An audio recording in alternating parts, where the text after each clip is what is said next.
Closely watched legislative battle over the so-called Don't Say Gay bill we've been following for weeks. CBS 4's Carly Barnett joins us in the studio. And Carly, this is moving through the Republican-controlled legislature. Well, Lauren Elliott, this bill certainly has generated a lot of conversation. And to be clear, there are two pieces of legislation, one moving through the House as well as the Senate, but they are virtually identical. Now, those who support the legislation say it's not a teacher's place to talk about these so-called social issues with children. But those who disagree with the bill say sometimes school is the only place children can feel safe to talk about these topics. And this could jeopardize that.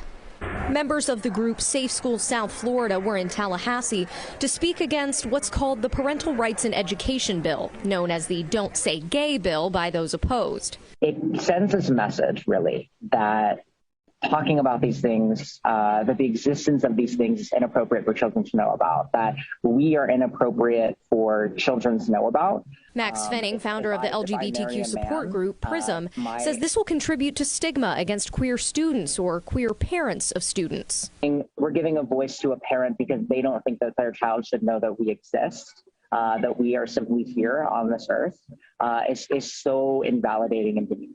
The legislation, which has garnered nationwide attention, would not allow discussion of sexual orientation or gender identity in elementary grade levels in a manner, quote, that is not age appropriate or developmentally appropriate for students in accordance with state standards. I'm very interested in early learning, but I'm not interested in social shaping of children. State Senator Dennis Baxley is one of the sponsors. He says it's about the right of parents to know what their children are learning. Despite pushback, Senator Baxley insists it's not anti-gay legislation. The parents may be gay, but I don't want parents to relinquish their role. I think this is a mistake with our school system, that because teachers do receive students in their classrooms from all over the spectrum, they're trying to do things that are far beyond what we should expect teachers to own.